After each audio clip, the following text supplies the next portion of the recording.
Hello magic ಕೊಡ್ಲಿ ಸ್ವಾಗತ ಸುಸ್ವಾಗತ. ನಿಮ್ಮ ಜೊತೆ ನನ್ನ ಕಥೆ ಧಾರಾವಾಹಿ ಸಂಚಿಕೆ ಮುಂದಿನ ಸಂಚಿಕೆ ಏನಾಗಿದೆ ನೋಡೋಣ ಬನ್ನಿ. ಪ್ಲೀಸ್ ಸಬ್ಸ್ಕ್ರೈಬ್ ಮಾಡಿ, ಶೇರ್ ಮಾಡಿ, ಒಂದು ಲೈಕ್ ಕೊಡಿ, bell icon button all button press ಮಾಡೋದನ್ನ ಮರಿಬೇಡಿ. ಪಾಪ ಶಾರದವರು ಭೂಮಿನ ಹಿಂದಿನ ಪರಿಚಯ ನೋಡಿ ಅಲ್ಲೇ ಬರ್ತಾರೆ, ಜೊತೆಗೆ ಮಗಳು ಕೂಡ ಹೌದು. ಅದೇನೋ ಅವರ ಅಂತರಾತ್ಮನಿಗೆ ಎಳ್ಕೊ ಬರ್ತದೆ ಏನೋ, ಬಂದು ನಿಂತ್ಕೊಳ್ತಾರೆ.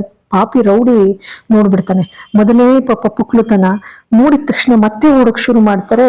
ಇಲ್ಲಿ ಭೂಮಿ ಇಲ್ಲ, ಅಶ್ವಿನಿ ನೋಡ್ದೆ, ಅಶ್ವಿನಿನೂ ಕೂಡ ಓಡ್ ಬರ್ತಾಳೆ. ಆದ್ರೆ ಶಾರದಮ್ಮನವ್ರು ನೋಡಿರೋದಿಲ್ಲ. ಎಲ್ಲೂ ನಾನು ಅಶ್ವಿನಿ ನೋಡ್ದೆ ಅಂತ ಹೇಳಕ್ ಹೋದ್ರು ಅಜಿತ ಕರ್ಕೊಂಡು ಕಾರಲ್ಲಿ ಹೊಟ್ಟೋಗ್ಬಿಡ್ತಾನೆ. ಹೋಗ್ತಿದ್ದಾಗೇನೆ ಅಲ್ಲಿ ಮನೆಯಿಂದ ಫೋನ್ ಬರುತ್ತೆ. ತಗೊಂಡೋಗಿ ಸುಂದರವಾದಂತಹ ಒಂದು ಟೀ ತೋಟದ ಮಧ್ಯೆ ಕಾರ್ ನಿಲ್ಸ್ಬಿಟ್ಟು ನಿಂತ್ಕೊಳ್ತಾರೆ ಇಬ್ರು. ನಿಂತಾಗ ಮನೆಯಿಂದ ಫೋನ್ ಬಂದು ನಚ್ಚಿ, ಏನ್ ಬ್ರೋ ಮರ್ತಿರಂಗ್ ಕಾಣುತ್ತೆ ನಮ್ಮನ್ನ. ಅದಕ್ಕೆ ಅಜಿತ್ ಹೇಳ್ತಾನೆ, ಮರ್ತಿರೋದಾ? ಎಲ್ ಬಿಡ್ತೀಯಪ್ಪ ನೀನ್ ನಮ್ಮನ್ನ ಏಕಾಂತವಾಗಿರೋಕೆ? ನೀನೇ ಜ್ಞಾಪಿಸ್ತಿದೀಯಲ್ಲ.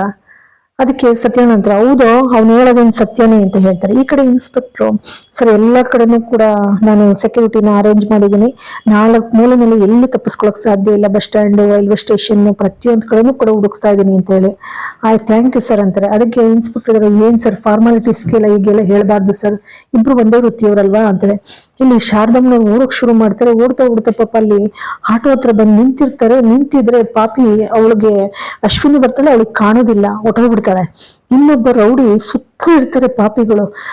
ಬಂದಿದ್ದು ಅಲ್ಲಿ ನೀನು ಓಡಕ್ ಹೋಗ್ತಾರೆ. ಅಷ್ಟರಲ್ಲಿ ಇವಳು ಆ ಮನೆ ಹಾಳು ಇರ್ತಾಳಲ್ಲ, ಅವಳು ಹೇಳ್ಕೊಬಿಡ್ತಾಳೆ ಕಾರ್ ಹೇಳ್ಕೊಂಡು ಕೂರ್ಸ್ಕೊಬಿಟ್ಟು ಮತ್ತೆ ನದಿ ಹತ್ರಕ್ಕೆ ಬರ್ತಾರೆ. ಈ ಕಡೆ ಭೂಮಿ ಮನೆಯಿಂದ ಬಂದಿರೋ ಫೋನ್ ಕಾಲ್ ರಿಸೀವ್ ಮಾಡ್ಬಿಟ್ಟು ಎಲ್ಲ ಅಂಜು ಮತ್ತೆ ಅಪ್ಪು ಎಲ್ಲ ಫೋಟೋ ಕಳ್ಸಕ್ಕೆ ಹೇಳು ಅಂತಾರೆ. ಅವ್ರಿಬ್ರಿಗೂ ಅನುಮಾನ ಅಲ್ಲ. ಹಾಗಾಗಿ ಅಜಿತ್ ಇದ್ದವನು ಫೋಟೋ ಬೇಕಂತೆ ಅಂತ. ಅಷ್ಟರಲ್ಲಿ ಸಂಗೀತ ಅವರು ಕೂಡ ಮಾತಾಡ್ತಾ, ಅಜಿತ ನಿಮ್ ಮಾವ ಮಾತಾಡ್ಬೇಕಂತ ಕಣೋ, ಕ್ಷೇಮನಪ್ಪ ಚೆನ್ನಾಗಿದೀಯಾ ಅಂತ ಕೇಳ್ತಾರೆ. ಶ್ರವಣವ್ರು, ಏನು ನಿಮ್ಮ ಅತ್ತೆ ಬಗ್ಗೆ ಏನಾದ್ರು ಗೊತ್ತಾಯ್ತೇನೋ, ಅಲ್ಲಿ ಟೋಲಲ್ಲಿಲ್ಲ, ಅಲ್ಲೆಲ್ಲ ಸೆಕ್ಯೂರಿಟಿ ಹಾಕಿ ನೋಡಿದಾರಂತ ಅಂದಾಗ, ಮಾವ ನೀವು ಚಿಂತೆ ಮಾಡ್ಬೇಡಿ, ನಾವು ಖಂಡಿತ ಶಾರದತ್ತೆ ಜೊತೆನೇ ಮನೆಗೆ ಬರೋದು, ಖಂಡಿತ ಇದು ಸತ್ಯವಾಗತ್ತೆ ಅಂತ ಖಂಡಿತ ಭಾವಿಸೋಣ ಎಲ್ರು ಕೂಡ. ಹಾಗಂತ ಭರವಸೆ ಕೊಡ್ತಾನೆ. ಆಯ್ತಪ್ಪ ಅಷ್ಟಾದ್ರೂ ಸಾಕು ನನಗೆ ಅಂತೇಳಿ ನಿಟ್ಟುಸಿರು ಬಿಡ್ತಾರೆ. ಸಂಗೀತ ಇದ್ದವರು, ಸುಮ್ಮಿರೋ, ಚಿಂತೆ ಮಾಡ್ಬೇಡ, ಎಲ್ಲ ಒಳ್ಳೇದಾಗತ್ತೆ. ಅಜಿತ ಹುಷಾರ್ ಕಣೋ ನೀನು. ಅದಕ್ಕೆ ಅಜಿತ್ ಇದ್ದವ್ರು ಹೇಳ್ತಾರೆ, ಅಮ್ಮ ನಿಮ್ಮೆಲ್ಲರ ಆಶೀರ್ವಾದ ನಮ್ಮ ಮೇಲೆ ಇರ್ಬೇಕಾದ್ರೆ ನಮ್ಗೇನು ತೊಂದರೆ ಆಗುತ್ತೆ, ಎಲ್ಲ ಒಳ್ಳೇದಾಗುತ್ತೆ, ಸುಮ್ಮಿರೋ, ಅತ್ತೆ ಜೊತೆನೆ ಬರೋದು. ಈ ಕಡೆ ಸಂಗೀತ ಇದ್ದವರು, ಫೋಟೋ ಬೇಕಂತ ಕಳ್ಸೋ. ಆಯ್ತಮ್ಮ ಅಂತ ಹೇಳಿ ಫೋನ್ ಆಫ್ ಮಾಡ್ಬಿಟ್ಟು, ಭೂಮಿ ಫೋಟೋ ಬೇಕಂತೆ, ನಾವಿಬ್ರು ಕೂಡ ರೊಮ್ಯಾಂಟಿಕ್ ಆಗಿರೋವಂಥದ್ದನ್ನ ನೋಡ್ಬೇಕಂತವ್ರು. ಆ ಫೋಟೋನ ತುಂಬಾ ಸುಂದರವಾಗಿರೋದನ್ನ. ಯಾಕೆಂದ್ರೆ ಅಪ್ಪು ಅಂಜುಗಂತೂ ನಮ್ಮ ಮೇಲೆ ಡೌಟು. ಅದಕ್ಕೆ ಭೂಮಿದು ಡೌಟೋ ಸಾಹೇಬ್ರೆ, ನಾನ್ ಕೊಡೋದಿಲ್ಲ ಫೋಸು, ಯಾಕೆಂದ್ರೆ ನಾನ್ ನೋಡಿ ನೀವು ಹೆಚ್ಚಿಗೆ ಬಲವಂತ ಮಾಡ್ಬಿಟ್ರೆ ಕೆಂಪಸ್ ಹತ್ಕೊಂಡು ಹೋಗ್ಬಿಡ್ತೀನಿ, ಈಗ ಗೊತ್ತಾಯ್ತಲ್ಲ. ಅದಕ್ಕೆ ಅಜಿತ್ ಅಂತಾನೆ, ಪ್ಲೀಸ್ ಭೂಮಿ ಪ್ಲೀಸ್ ಬಾ.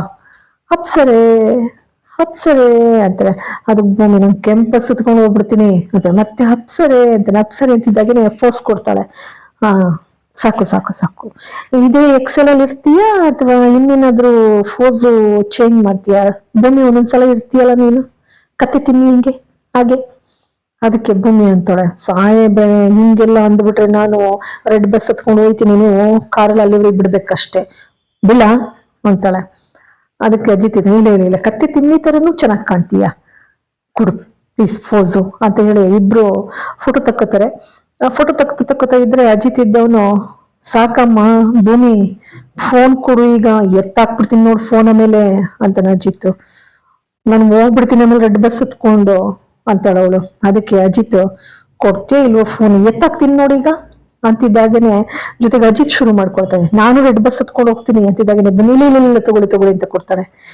ನನಗೆ ನಿಜಕ್ಕೂ ಈ ಸುಂದರ ತಾಣ ನೋಡ್ತಾ ಇದ್ರೇನೆ ಕಣ್ಮನ ಸೆಳಿತಾ ಇದೆ.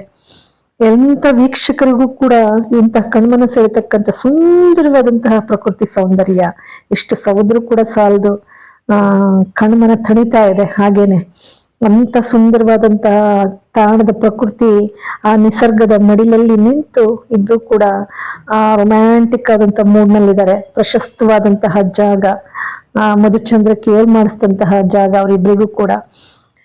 ಸರಿ, ಇಬ್ರು ಫೋಟೋ ತಕ್ಕೊಳ್ತಾ ಇದ್ರೆ ಈ ಕಡೆ ಈ ಪಾಪಿ ಅಶ್ವಿನಿ ಅವಳನ್ನ ಏನ್ ಅಪ್ಕೊಂಡಮ್ಮ, ಎಲ್ಲಿಗೆ ಹೋಗಿದ್ದಮ್ಮ, ಇಲ್ಲೆಲ್ಲ ಯಾರಾದ್ರೂ ಒತ್ಕೊಂಡು ಹೋಗ್ಬಿಡ್ತಾರಮ್ಮ ನಿನ್ನ ಅದಕ್ಕಂತಾಳೆ ಮನಸ್ಸಿನಲ್ಲೇ, ನೀನೇನಾದ್ರೂ ಈಗ ನಿಜಕ್ಕೂ ಬೇರೆ ಯಾರಾದ್ರೂ ಆಗಿದ್ರೆ ನಿನ್ ಕಥೆನೇ ಬೇರೆ ಮಾಡ್ತಿದ್ದೆ.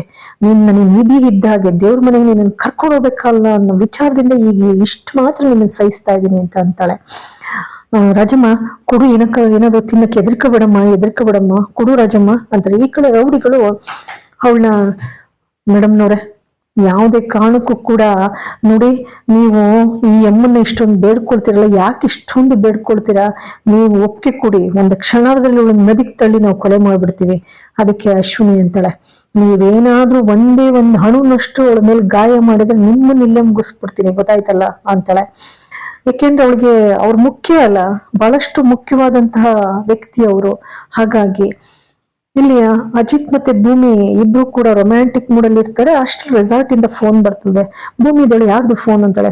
ದತ್ತ ಅಂಕಲ್ದು, ರೆಸಾರ್ಟ್ ಓಪನ್ ಆಗಿ 25 ವರ್ಷಗಳಾಗಿದೆಯಂತೆ, ಹಾಗಾಗಿ ಸಿಲ್ವರ್ ಜೂಬಿಲಿ ಆಚರಣೆ ಮಾಡ್ತಾ ಇದಾರೆ, ಕರಿತಾ ಇದಾರೆ ನಮ್ಮನ್ನ ನಡಿ ಅಂದಾಗ ಭೂಮಿ, ಸಾಹೇಬ್ರ ಪಾರ್ಟಿಗೆ ಹೋಗ್ಲೇಬೇಕ, ನಾಮ್ ಬರಲ್ಲ.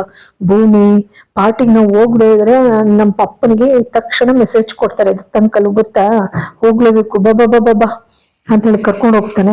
ಈ ಕಡೆ ಇವಳು ಅಂಜು, ಅವಳು ಏನು ಆಟ ಆಡ್ತಾ ಇರ್ತಾಳೆ, ಅದು ಇದು ಎಲ್ಲ ಆಟ ಆಡ್ತಾ ಇರ್ಬೇಕಾದ್ರೆ ಅದಕ್ಕೆ ಸಂಗೀತ ಇದ್ರು, ಏನಮ್ಮ ಎಂಗೇಜ್ಮೆಂಟ್ ಹತ್ರ ಇದೆ, ಏನಾದ್ರು ಏಟಾದೆ ಅಂತ ಅಂದಾಗ ಅದಕ್ಕೆ ಅಪ್ಪು ಇದ್ದಳ, ಅಮ್ಮ ಯಾವಾಗ್ಲೂ ಮಾಡಕ್ಕಾಗತ್ತಾ, ಇನ್ ಮದ್ವೆ ಆದ್ರೆ ಅದು ಸಾಧ್ಯನಾ, ಸುಮ್ನಿರು, ಅವಳು ಬೇಕಾಗಿರ್ಲಿ ಅಂತ ಹೇಳ್ತಾಳೆ. ಸರಿ, ಭೂಮಿನ ಅಜಿತನ್ನ ಇಬ್ರು ಕೂಡ ಫೋನಲ್ಲೆಲ್ಲ ಮಾತಾಡಾಗತ್ತೆ. ಸಂಗೀತ ಶ್ರವಣ್ಣ ಅವ್ರು ಬೇರೆ ಮಾತಾಡಿ ಸಮಾಧಾನ ಮಾಡ್ಕೊಳ್ತಾರೆ. ಸಮಾಧಾನ ಮಾಡ್ಕೊಂಡ್ಮೇಲೆ ಅಷ್ಟೊತ್ತಿಗೆ ದತ್ತವರಿಂದ ಫೋನ್ ಬರ್ತಲ್ಲ, ಸರಿ ನಡಿ ಹೋಗೋಣ ಅಂತೇಳಿ ಇಬ್ರು ಕೂಡ ಪಾರ್ಟಿಗೆ ಬರ್ತಾರೆ. ಪಾರ್ಟಿಗೆ ಹೋಗ್ಲೇಬೇಕಾ ಅಂತೇಳಿ ಅನ್ಮನ್ಸ್ಕೊಂಡೆ ಬರ್ತಾಳೆ ಭೂಮಿ ರೆಡಿಯಾಗಿ ಸಿದ್ಧವಾಗಿ ಬರ್ತಾಳೆ. ಬರ್ತಿದ್ದಾಗಿನೇ ಅವರು ಕೂಡ ದತ್ತ ಅವರು ಎಲ್ಲರಿಗೂ ಕೂಡ ಸ್ವಾಗತ ಸುಸ್ವಾಗತ, ನನ್ನ ಈ ರೆಸಾರ್ಟ್ ಅನ್ನ ಪ್ರಾರಂಭ ಮಾಡಿ 25 ವರ್ಷಗಳಾಗ್ತಾ ಬಂದ್ವು. ಈ ರೆಸಾರ್ಟ್ ಅನ್ನ ಓಪನ್ ಮಾಡದಂತ ಆ ಸಂದರ್ಭದಲ್ಲಿ ನನ್ನನ್ನ ಎಷ್ಟೋ ಜನ ಮಾಡಬೇಡ, ಲಾಸ್ ಆಗ್ತದೆ ನಿನಗೆ, ಸುಂದರವಾದಂತ ಒಂದು ತೋಟ ಮಾಡ್ಕೊಂಡು ಲಾಭ ಮಾಡೋದ್ ನೋಡ್ಕೊ ಅಂತ ಅಂದ್ರು. ಇನ್ನು ಕೆಲವೊಬ್ರು, ಇಲ್ಲ ನೀನ್ ಏನ್ ಹೆಜ್ಜೆ ಇಟ್ಟಿದೀಯ ಸರಿ ಇದೆ, ಮಾಡು ಒಳ್ಳೇದಾಗತ್ತೆ ಅಂತ ಅಂದ್ರು. ಅಂತವ್ರಲ್ಲಿ ಅಜಿತ್ ಅಪ್ಪ, ರಾಮು ನನ್ನ ಗೆಳೆಯ, ಅವರು ಕೂಡ ಒಬ್ರು ಅಂತ ಹೇಳಿ ಪ್ರಶಂಸಿಸ್ತಾರೆ.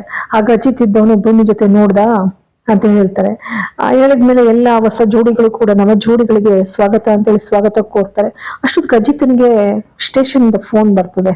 ಆ ಫೋನ್ ಬರ್ತಿದ್ದಾಗೇನೆ ಭೂಮಿಗೆ ಇಬ್ರು ಕೂಡ ಡ್ಯಾನ್ಸ್ ಮಾಡ್ತಾರೆ. ಡ್ಯಾನ್ಸ್ ಮಾಡಾದ್ಮೇಲೆ ಅಷ್ಟರಲ್ಲಿ ಅಜಿತ್ ಇದ್ದವನು, ನೋಡು ಫೋನ್ ಬಂದಿದೆ, ನಾನು ಸ್ಟೇಷನ್ಗೆ ಹೋಗಿ ಬರ್ತೀನಿ ಅಂದಾಗ ಭೂಮಿ ಇದ್ದವಳು, ಸಾಹೇಬ್ರೆ ಇಂಥ ಹನಿಮೂನ್ ಬಂದಾಗ್ಲೂ ಕೂಡ ನೀವು ಸ್ಟೇಷನ್ ಫೋನ್ ರಿಸೀವ್ ಮಾಡ್ಬೇಕಾ ಅಂದಾಗ ಅದಕ್ಕೆ ಅಜಿತ್ ತಮಾಷೆಯಾಗಿ ಜುಂಬೋಲೆ ಗೊತ್ತಲ್ಲ, ಅದಕ್ಕೆ ಭೂಮಿದು, ಅಯ್ಯೋ ತಪ್ಪಾಯ್ತು ಭೂಮಿ, ಇದೇನಿದು ನೀನೇ ಮರ್ತು ಬಿಟ್ಟಿದ್ಯಲ್ಲ, ಅಜಿತ್ ಸಾಹೇಬ್ರು ಜ್ಞಾಪಿಸ್ತಾ ಇದಾರೆ ಅಂತ ಹೇಳಿ ಅಂತಾಳೆ.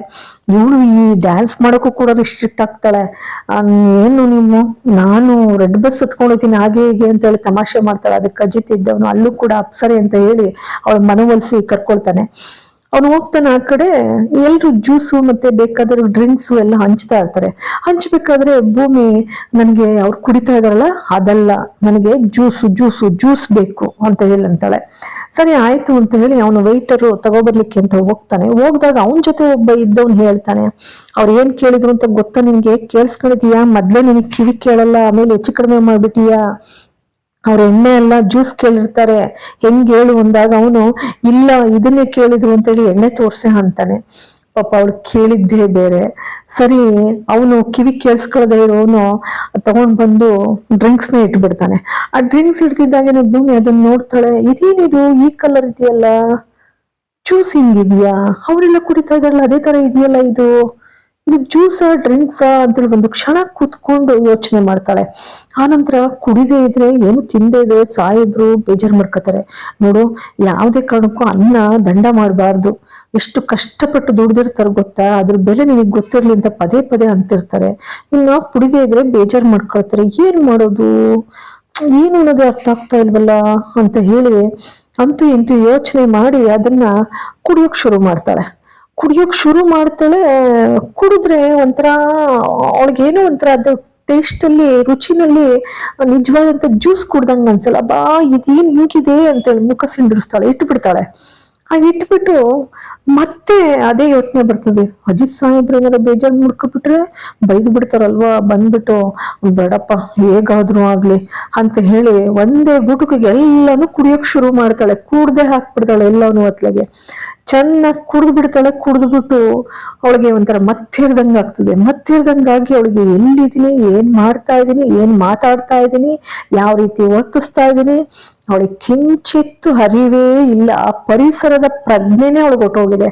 ಯಾಕೆಂದ್ರೆ ಕುಡ್ದವ್ರು ಹೇಗಿರ್ತಾರೆ ಮತ್ತೆ ಬಂದಾಗ ಅದೇ ರೀತಿಯ ಪರಿಸ್ಥಿತಿ ಭೂಮಿದು ಕೂಡ. ಇತ್ತ ಅಜಿತ್ ಬೇರೆ ಇಲ್ಲ, ಫೋನ್ ರಿಸೀವ್ ಮಾಡಿ ಮಾತಾಡೋಕೆ ಅಂತ ಹೇಳಿ ಆ ಕಡೆ ಹೋಗಿದ್ದಾಳೆ. ಪಾಪ ಸ್ಟೇಷನ್ ಇಂದ ಫೋನ್ ಬಂದಿದೆ, ಅವ್ನಿಗೆ ಇಂಪಾರ್ಟೆಂಟ್ ಕಾಲ್ ಅದು.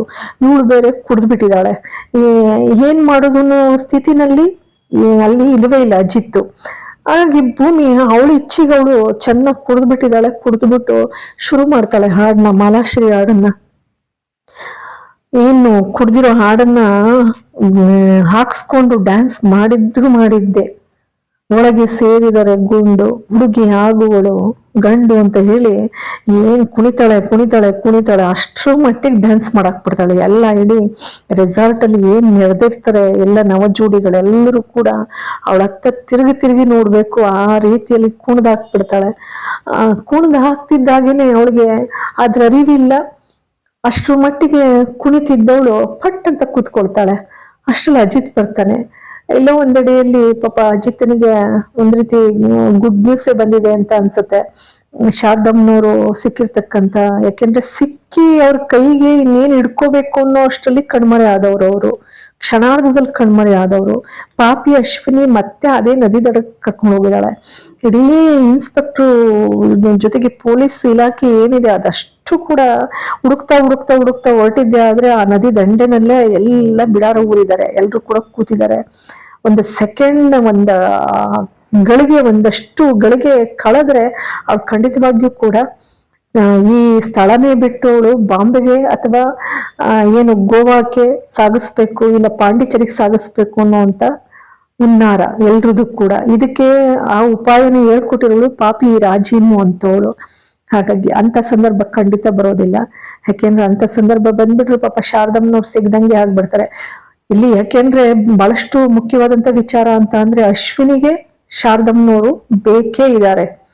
ಹಾಗಾಗಿ ಅವಳಿಗೆ ಎಷ್ಟೇ ಪ್ಲಾನ್ ಮಾಡಿದ್ರು ಕೂಡ ಅವಳು ಪ್ಲಾನ್ ಉಲ್ಟಾ ಆಗ್ತದೆ. ಯಾಕೆಂದ್ರೆ ಅಜಿತ್ ಭರವಸೆ ಕೊಟ್ಟಿದ್ದಾರೆ ಮನೆಗೆ, ನಾನ್ ಅತ್ತೆನ್ ಕರ್ಕೊಂಡೆ ನಾನು ಬರೋದು ಮನೆಗೆ ಅಂತ ಹೇಳಿ. ಹಾಗಾಗಿ ಭೂಮಿನೂ ಕೂಡ ಹೇಳ್ತಾಳೆ, ಶಾರದಮ್ಮನವ್ರು ಇಲ್ದೆ ಎಷ್ಟು ನೊಂದ್ಕೊಂಡಿದ್ದಾರೆ ಮನೆಯವರೆಲ್ಲ, ಅದ್ರಲ್ಲೂ ಶ್ರವಣ್ ಸಾಹೇಬ್ರನ್ನಂತೂ ನೋಡೋಕೆ ಆಗೋದಿಲ್ಲ ಅಂತ. ಅದು ಅಜಿತ್ಗೆ ಈ ಎದೆನಲ್ಲಿ ಹಾಗೆ ಅಚ್ಚಳಿಗೆ ಉಳಿದು ಬಿಟ್ಟಿದೆ. ಹಾಗಾಗಿ ಯಾವುದೇ ಕಾರಣಕ್ಕೂ ಕೂಡ ಬಿಡದೆ ಇಬ್ರು ಕೂಡ ಶಾರದಮ್ಮನವ್ರನ್ನ ಕರ್ಕೊಂಡೆ ಅವ್ರ ಮನೆಗೆ ತೆರಳುವಂಥದ್ದು. ಇಂತಹ ಈ ಒಂದು ಸುಂದರ ಸ್ವತಂತ್ರ ಸಂಚಿಕೆಯನ್ನ ನೋಡಿ ಪ್ಲೀಸ್ ಸಬ್ಸ್ಕ್ರೈಬ್ ಮಾಡಿ, ಶೇರ್ ಮಾಡಿ, ಒಂದು ಲೈಕ್ ಕೊಡಿ, ಬೆಲ್ ಐಕನ್ ಬಟನ್, ಹಾಲ್ ಬಟನ್ ಪ್ರೆಸ್ ಮಾಡೋದನ್ನ ಮರಿಬೇಡಿ. ಎಲ್ಲರಿಗೂ ಕೂಡ ಅನಂತ ಧನ್ಯವಾದಗಳು.